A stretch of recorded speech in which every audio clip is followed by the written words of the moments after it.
இல்லையா? முதல்ல நீங்க 2 பேரும் குடிங்க, அதுக்கப்புறம் நான் குடிச்சுக்கிறேன். காலையில எந்திரிச்சதுல இருந்து அவ்வளவு வேலை பார்த்துட்டு இருக்க, நீ தான் முதல்ல குடிக்கணும், நீ குடி. லூசாடா நீ. அவன் வேற அங்க உட்கார்ந்திருக்கான், அவனுக்கு முதல்ல கொடுத்துட்டு வந்துறேன் இரு. ஆமா, இவர் பெரிய விஐபி. குடு, நான் போய் கொடுக்கறேன். டேய் மச்சி, இந்தாடா குடி. ஓகேடா. இந்தா நீ குடி. ஏய் லூசு, நீ தான் காலையில எந்திரிச்சு வேலை பார்த்துட்டு இருக்க. பச்சை தண்ணி கூட இன்ன வரைக்கும் குடிச்சிருக்க மாட்டேன். இதுல வேற காலையில டிஃபன், மதியானம் லஞ்சுக்கு, டின்னருக்குன்னு எல்லாம் ரெடி பண்ணிட்டு இருக்க. குடி முதல்ல, இந்த குடி. டேய் அவன் இருக்கான்டா, இது நினைச்சுக்க போறான்டா. ஆமா, அவன் அப்படியே நினைச்சுக்குவான். அவன் மட்டும் அவன் வைஃப் கூட அதெல்லாம் பண்ணாம ஏந்திருப்பான். குடிடா, நீ குடி. போதும், இப்ப நீ குடி. அடடடடடா, என்ன ருசி, என்ன ருசி. என்னடா அவ்வளவு நல்லா இருக்கா? எப்பயும் விட இன்னைக்கு கொஞ்சம் டேஸ்ட் சூப்பரா இருக்கு. எனக்கு எப்பயும் போல தானே இருக்கு. பிகாஸ் என்னோட வைஃப் குடிச்சிட்டு கொடுத்ததனால என்னோட ருசி கூடுதலா இருக்கு. ஐயோ அப்பா, நெஞ்சு வலிக்குதுடா சாமி. காலங்காத்தால இந்த கொசு தொல்லை தாங்க முடியலடா. இவங்க 2 பேரும் இன்னத்துக்கும் அரேஞ்ச் மேரேஜ் தான். ஆனால் இவ்வளோ அந்யூன்யமா இவ்வளோ அன்பாக இருக்காங்க. இன்னத்துக்கும் நான் விரும்பி காதலிச்சு கல்யாணம் பண்ணேன். ஆனால் அவள் என்னை புரிஞ்சுக்கவே மாட்டேங்கிறா. என்னைக்கு தான் அவள் என்னை புரிஞ்சுக்கிட்டு என்கிட்ட இவ்வளோ அன்பாக இருப்பான்னு தெரியல. பார்க்கவே எவ்வளோ ஆசையாக இருக்குது. இவங்கள மாதிரி ஒரு வாழ்க்கையை வாழணும்னு தோணுது. நேற்று வேற கோவத்தில் வச்சுட்டா. அவன் மேலேயும் தப்பு சொல்ல முடியாது. 1000 வாட்டிக்கு மேலே ஃபோன் பண்ணியிருக்கா. நான் அப்பா அம்மாவுக்கு பேசுறதுக்கு முன்னாடி அவளுக்கு தான் கூப்பிட்டுருக்கணும். ஆனால் அப்பா அம்மா நம்ம என்ன வந்துட்டோமா என்னன்னு யோசனையிலே இருப்பாங்கன்னு தான் அவங்களுக்கு பேசிக்கிட்டு இவகிட்ட ஃப்ரீயாக பேசலான்னு பார்த்தேன். பட் அவள் புரிஞ்சுக்காமல் பேசிட்டா. இருந்தாலும் கல்யாணத்தில் 2 பேரும் விட்டு கொடுக்காம நீயா நானன்னு போட்டி போட்டால் அந்த கல்யாணம் நீடிக்கிறது கஷ்டம். அவள் அப்படி இருந்தாலும் நம்ம அப்படி இருக்கக்கூடாது. இந்நேரத்துக்கு எந்திரிச்சிருப்பா. சரி, நம்மளும் 2 காஃபியை குடிச்சிட்டு போய் குளிச்சுட்டு ட்ரெஸ்லாம் ரெடி பண்ணிவிட்டு அவளுக்கு ஃபோன் பண்ணி பேசுங்க நம்பி வந்தவன். அவளை அப்படி ஒத்தையில் விட்டுட்டு வந்தது எனக்குமே கஷ்டமாக தான் இருக்குது. என்ன பண்ணுறது? அப்பாவுக்கு இப்படி ஒரு கடன் மட்டும் இல்லைன்னா நாங்களும் இன்றைக்கி நல்லா இருந்திருப்போம். அப்பாவோட கடனுக்காக இப்போது இங்கே வந்து நிற்கிறதா இருக்குது. ஒரு காலத்தில் இந்த வேலையே வேண்டாம், நம்ம குடும்பமே போதுன்ட்டு போனேன். கடைசியில் வேணான்னு சொன்னது தான் வேணும்னு என்ன இங்கே கூட்டிகிட்டு வந்திருக்குது. எரும மாட்டு கழுத உட்காந்தா இருக்கியா? இந்த இரு வாரேன். என்னடி எந்திரிச்சிட்டியா? எந்திரிச்சிட்டேன். ஏன்டி காலையில எந்திரிச்சதுமே கட்டு கட்டு கட்டுன்னு இருக்க? கொஞ்சமாவது சிரிச்சு மங்களகரமா இருந்தா தானே நல்லது. அதுவும் இல்லாம புருஷங்காரன் வெளியூர்ல வேலை பாக்குறாரு. காலையில குளிச்சுப்புட்டு தலை நிறைய பூ வச்சு பொட்டை வச்சு ஒரு சாமியை கும்பிட்டு என் புருஷனை நீ தான் பாத்துக்கணும் வச்சுக்கணும்னு வேண்டிக்கிறது இல்லையா? இப்படி நீ பாட்டுக்கு வந்து உக்காந்து இருக்கிற. அவர் அங்க என்ன கஷ்டமா படுறாரு? ஆபீஸ் ரூம்ல உட்காந்து வேலை பார்க்கறதுக்கு என்ன? இதுல என்ன சோத்துக்கும் தண்ணிக்கும் கஷ்டப்பட்டா சாமியை வேண்டலாம். நல்ல சொகுசா தானே போய் இருக்காரு. என்னடி இப்படி பேசுறவ? வேற எப்படி பேசுவாங்க? 1000 வாட்டி போன் பண்ணேன். ஒரு வாட்டி போன் எடுத்து என்னம்மா எப்படிம்மா இருக்க, ஏமா போன் அடிச்சுக்கிட்டே இருக்கன்னு ஒரு வார்த்தை கேட்க முடியல. அவங்களுக்கு நான் வெத்தலை பார்க்க வச்சு அழைக்கணும். தம்பி தான் சொல்லுதுல்ல போனு சைலண்ட்ல விழுந்து போச்சு, அதனால போன் வந்ததே ஒன்றும் தெரியல வைக்கலன்னு. அப்புறம் ஏண்டி கோவப்படுற? இங்க பாரு, கோவத்தால எதையுமே சாதிக்க முடியாது. கோவத்துக்கு அழிக்க தான் தெரியுமே தெரியும், ஆக்க தெரியாது. ஆமாம்மா, கோவப்படாம மழுங்க குட்டி மாதிரி நானும் எதுக்கு எடுத்தாலும் தலையாட்டிக்கிட்டு பூமு மாடு மாதிரி இருக்க சொல்றியா? என்னால் அப்படி இருக்க முடியாது. பாரு எப்படி ஆட்டி வைக்க போறேன்னு பாரு, அப்ப தெரியும் இந்த உமா யாருன்னு. ஏண்டி விட்டு கொடுத்து போடி, அம்புட்டு தூரத்துல இருக்கிறாரு அந்த மனுஷன். விட்டு கொடுத்தெல்லாம் போக முடியாதுமா. பாரு எப்படி பாட்டி வைக்கிறேன்னு பாரு. எப்படி வந்தாலும் இந்த புள்ள பிறந்தோனையும் வருவாருல்ல, புள்ளைய கண்ணுல கூட காட்டாம பண்றேன் பாரு. அவ்வளோ வெறி உள்ளுக்குள்ள இருக்குது. என்ன விட அவங்களுக்கு அவங்க பெத்தவங்க தானே முக்கியம். ஏய் ஆத்தாடி தங்கம், எங்கிட்ட இருந்து வந்தான்னு தெரியலையே.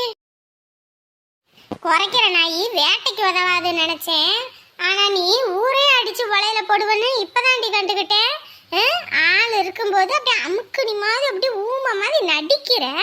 ஆளு கொஞ்சம் தலை மறைஞ்சோடனே உன் குணத்தை காட்டுறியா? என்ன சொன்ன ஆட்டி வைக்கிறியா? அடியே, அந்த புள்ள இருந்த ஒரே காரணத்துக்காக தான் இந்த வீட்டுல நீ இருக்கிற. இல்லன்னு வையு, நீ ஏன்னா இருக்கிற இடமே வேற. அத முதல்ல ஞாபகம் வச்சுக்க. என் புள்ள போட்ட பிச்சையில தான் உனக்கு இந்த வாழ்க்கையே. என்னமோ பெரிய இவ மாதிரி பேசிக்கிட்டு இருக்க. ஊர்ல ஒருத்தன் கூட உன்னை சீண்டுனது கிடையாது, ஒருத்தர் வீட்ல கூட உன்னை சேர்த்துக்கிட்டது கிடையாது. கல்யாணத்துக்கு ஒருத்தனும் வருமா உன் மூஞ்சி முகக்கட்ட பிடிக்கலன்னு அப்படியே திரும்பிக்கிட்டு போயிடுவான். என் பையன் உனக்கு வாழ்க்கை கொடுத்து வச்சிருக்கான், நீ என்ன சொல்ற? ஆட்டி வைக்கிறியா? அவன் நினைச்சாலும் வையி உனக்கு இங்க டிமிக்கி கொடுத்துட்டு அங்க ஒரு ஃபேமிலியை செட்டு பண்ணிக்குவான், தெரிஞ்சுக்க. என்னங்க சம்மந்தி இப்படி பேசுறீங்க? வாய மூடி. உன் பிள்ளைக்கு என்னடி சொல்லி கொடுத்துருக்க? ஆளை கண்டாப்புல நடிக்க சொல்லி கொடுத்துருக்கியா? எப்படி பேசுறான்னு பாரு. நான் கூட இவளை போனா போது சின்ன பிள்ளை அப்படின்னு நினைச்சு விட்டா இவ என்ன அதுக்கு எதிர்றா? யாரு அம்மிக்கல்ல வச்சு நச்சு போடுவேன்னு சொல்லிவிட்டேன். என்கிட்ட இந்த இதெல்லாம் காட்டிக்கிட்டேன்னு கொஞ்ச நேரம் என்ன பேசுறாளுகளும் விட்டு பிடிப்போட தான் கேட்டுக்கிட்டு இருந்தேன். பாத்ரூம்ல உட்காந்து என்ன பண்றாளுங்க ஏது பண்றாளுங்கன்னு. நல்லா பேசுறடி நீயே. இல்ல சும்மாதான். பேசாத, அரைஞ்சிருவேன் சொல்லிட்டேன். யாருக்கிட்ட உன் வேலையை காட்டுற? உன் நடிப்பு உன் வெங்காயத்தெல்லாம் உன் குடும்பத்தோட வச்சுக்கணும், என்கிட்ட வச்சுக்க கூடாது.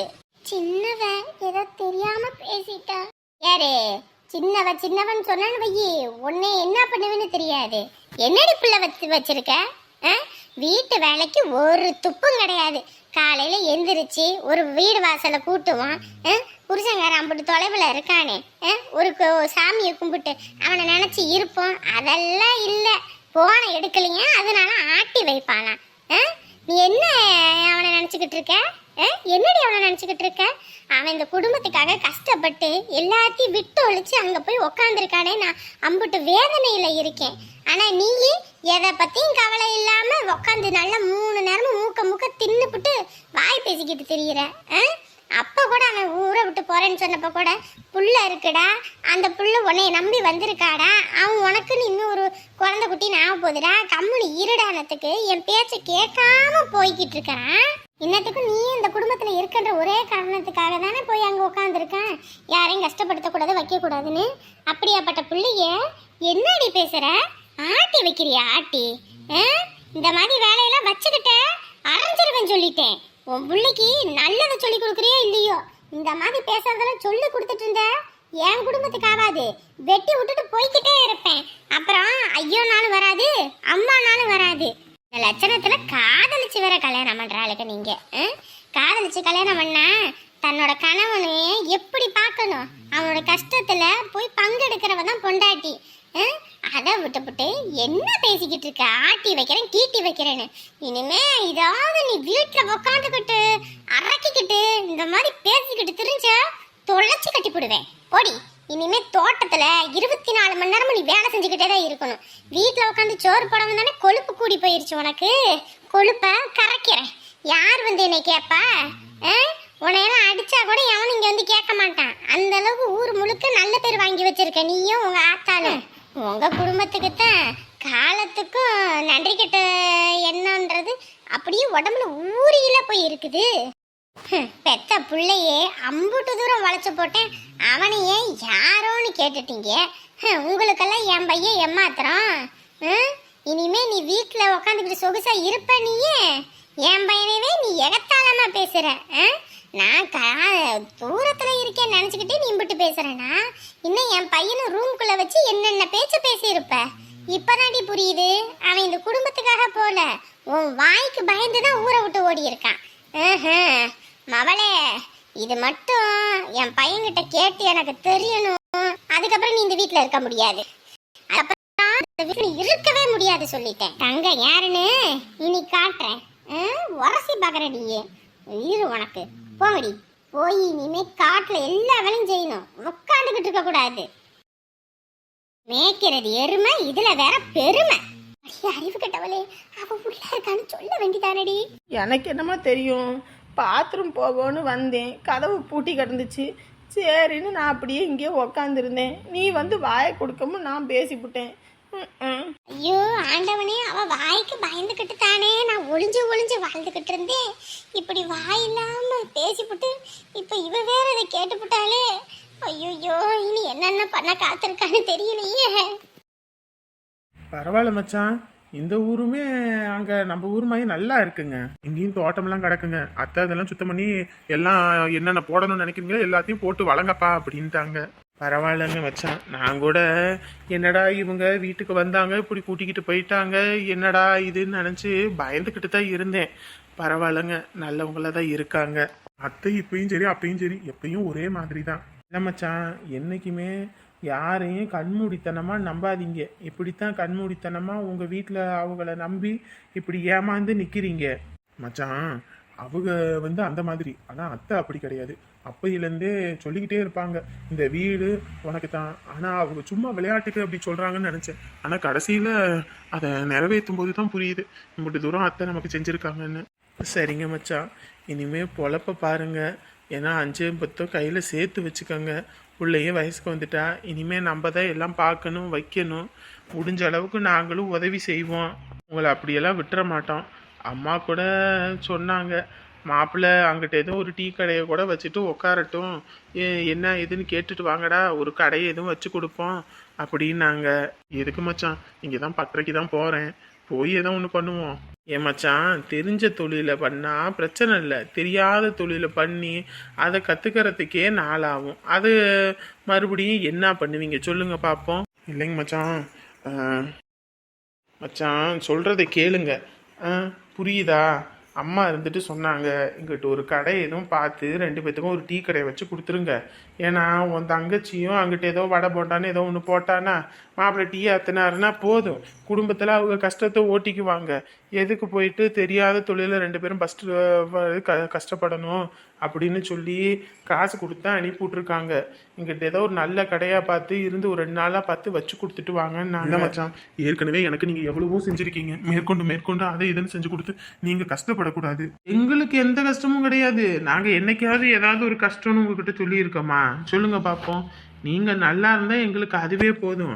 அதை விட எங்களுக்கு என்ன பெருசாக எதுவும் வந்துட போகுது? ஏன்னா அப்பா அம்மாவுக்கு உங்களை 2 பேர்த்தையும் நினச்சி ரொம்ப வருத்தப்படுறாங்க. தினந்தோறும் அவங்க அழுகிற அழுகை எனக்கு மட்டும்தான் தெரியும். எனக்கே மனசு கஷ்டமாயிருச்சு. நான் முன்னே வந்திருப்பேன், 2 நாள் வேலையை முடிச்சுட்டு வந்தோம்னா 2 நாள் இருந்து உங்களுக்கு கடை கண்ணி எதுவும் பார்த்து நல்ல முறையில் வச்சு கொடுத்துட்டு போவோன்ட்டு தான் இதில் நான் இருக்கேனே. என்ன மச்சான், என்னை இப்படி சங்கடத்துக்கு ஆளாக்குறீங்க? மச்சான் இங்கே பாருங்க, இதுக்கு முன்னாடி எப்படியோன்னு தெரியாது, ஆனால் இதுக்கப்புறம் நீங்கள் நிமிர்ந்து நிற்கணும். உங்களை கேவலப்படுத்தினவங்க முன்னாடி நீங்கள் வாழ்ந்து காட்டணும். நீங்கள் எங்களுக்கு அதை செய்யணும், எங்களுக்கு இதை செய்யணும் நாங்கள் ஒரு காலமும் உங்கள்கிட்ட எதிர்பார்க்கல. ஆனால் என் தங்கச்சியை அவமானப்படுத்தினதுக்கு அந்த குடும்பத்துக்கு முன்னாடி நீங்கள் 2 பேரும் வாழ்ந்து காட்டணும். அதுதான் எங்களோட வைராக்கியமே. எங்கள் அம்மாவும் எங்கள் அப்பாவும் எப்பயுமே ஒரே மாதிரி தான். எங்கள் அம்மா துடுக்குத்தனமாக 4 வார்த்தை பேசினாலும் மனசு முழுக்க அன்பு நிறைஞ்சிருக்கும். அவங்க 2 வார்த்தை பேசினாலுமே அது நீங்கள் பெருசாக எடுத்துக்காதீங்க. அவங்களுக்கு எது நல்லது எது கெட்டதுன்னு தெரியாது. இருந்தாலும் நல்லா இருக்கணுன்ற ஒரு வைத்தறிச்சலை தான் அப்படி பேசிட்டாங்க. தங்கச்சிக்கிட்ட பேசுங்க, நானும் தங்கச்சிட்ட பேசுகிறேன். ஒரு கடையை பார்த்து நாங்கள் வச்சு கொடுக்குறோம், சரிங்களா? நீங்கள் கஷ்டப்படக்கூடாது. சரிங்க மச்சான். என்னது இவர் இங்கே வந்திருக்காரு? என்னங்க நீங்க என்ன பண்றீங்க இங்க? இல்ல, இன்னைக்கு காவியாவுக்கு எக்ஸாம்னு சொன்னாங்க, அதான். அது சரி, அதுக்கு நான் தான் கூட்டிட்டு வரேன். நீங்க எதுக்கு இங்கே வந்திருக்கீங்க? இல்லைங்க, வாசுவால ஏற்கனவே அவங்களுக்கு பிரச்சனை, வெளியே கூட வர முடியல அப்படி இப்படின்னாங்க. அதான் சரி, எதுவும் பிரச்சனை வந்துட்டா என்ன பண்றதுன்னு தான் துணைக்கு வருவோமேன்னு நான் முன்னையே வந்துட்டேன். ஏதோ இவர் சும்மா விளையாட்டுக்கு தான் சொல்றாருன்னு பார்த்தா நிஜமாவே வந்து நிற்கிறாரு. தம்பி, அந்த பையெல்லாம் ஊரை விட்டே போயிட்டான்பா. அதனால இனி எந்த பிரச்சனையும் இல்லை. நீங்க எதுவும் வருத்தப்பட தேவையில்லை. நீங்க கிளம்பி போங்க, நான் பார்த்துக்கிறேன். இல்லைங்க, நான் பார்த்துக்கிறேன், ஒன்றும் பிரச்சனை இல்லை. சொன்னா கேளுங்க. நீங்களும் போய் கடையை திறக்கணும், இதெல்லாம் பார்த்தா வேலைக்கு ஆகாது. போங்க, போய் பொழப்ப பாருங்க, நான் பார்த்துக்கிறேன். அட, நீங்கள் நினைக்கிற மாதிரிலாம் இல்லை. நம்மக்கிட்ட 2 பயலுக வேலை பார்க்குறாங்க, அவங்கக்கிட்ட நான் சொல்லியாச்சு. அதுவும் இல்லாமல் இன்னைக்கு 2 ஆல்பம் கொடுக்க வேண்டியது இருந்துச்சு, அதுவுமே ராத்திரி பகலாக முடிச்சு கொடுத்துட்டு தான் வந்திருக்கேன். இன்னைக்கு நான் ஃப்ரீ தான், நான் பார்த்துக்கிறேன். அதுவும் இல்லாமல் கல்யாணம், உங்களுக்கும் ஏகப்பட்ட செலவு இருக்கும். நீங்கள் போய் பாருங்க, நான் பார்த்துக்கிறேன். கல்யாணத்துக்கு முன்னாடியே இந்த பையன் எம்பிட்டு பொறுப்பாக பேசுகிறான். இருந்தாலும் ஒரு பக்கம் மனசு உறுத்தலாக இருக்கே. உங்களுக்கு எதுவும் பிரச்சனை இல்லைன்னா வாங்க, நம்ம 2 பேருமே வெயிட் பண்ணி பார்ப்போம். இல்லைப்பா, ஒன்றும் பிரச்சனை இல்லை. இருந்தாலும் கல்யாணத்துக்கு முன்னாடி இங்கே பாருங்க, நான் உங்கள் பொண்ணுக்கு பாதுகாப்பாக தான் இங்கே வந்திருக்கேன். கல்யாணத்துக்கு முன்னாடி உங்கள் பொண்ணை வெளியே கூட்டிகிட்டு போகணும் வைக்கணும்னு நினைக்கல. அதுவும் இல்லாமல் இவங்களுக்கு இந்த பரீட்சை ரொம்ப முக்கியமானது. அதை போய் அவங்க எழுதட்டும். இதுக்கப்புறம் இவங்க எனக்கான ப்ராப்பர்ட்டி தானே, நான் பார்த்துக்கிறேன். நீங்கள் கிளம்புங்க. இங்கே பாரு, பரீட்சை முடிஞ்சோடனே எனக்கு ஃபோன் அடிக்கணும். அதை விட்டுவிட்டு எங்கிட்டும் போகிறது வாரது பேசுறதெல்லாம் இருக்கக்கூடாது. இல்லைப்பா, அப்படிலாம் எதுவும் இருக்காது. சரி, இருந்து பார்த்துக்கோங்க. நீங்கள் வருவீங்கன்னு நினச்சி கூட பார்க்கல. ஏங்க அது முக்கியம் இல்லை. இப்போ நீங்கள் முதல்ல போய் எழுதுங்க, போங்க. எதை பற்றி யோசிக்காதீங்க. யாரும் உங்களை டிஸ்டர்ப் பண்ண வரமாட்டாங்க. நான் பார்த்துக்கிறேன். தேங்க்ஸுங்க. போங்க போங்க. All the best.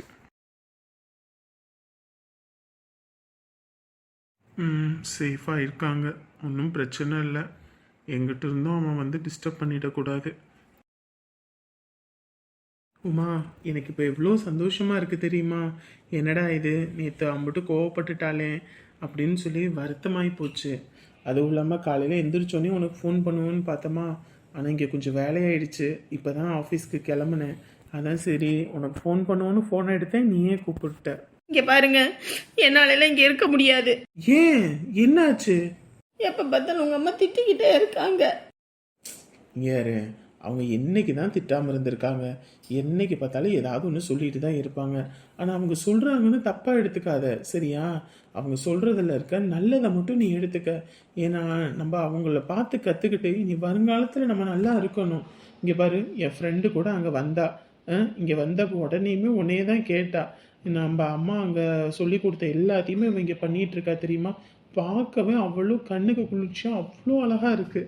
ரெண்டு பேரும் அவ்வளோ அந்யூன்யமாக இருக்காங்க. இன்னதுக்கும் வீட்டில் பார்த்தவங்க தான். நம்ம ரெண்டு பேரும் லவ் பண்ணி கல்யாணம் பண்ணோம். ஆனால் எப்போ பார்த்தாலும் பிரச்சனை பிரச்சனை பிரச்சனை பிரச்சனை. நம்ம பிரச்சனையை நோக்கி தான் போய்கிட்டு இருக்குமே தவிர நம்ம அமைதியாக இருக்கிறத பற்றி யோசிக்கல. ஆனால் இவங்க ரெண்டு பேரும் இவ்வளோ அன்பாக இருக்காங்க தெரியுமா?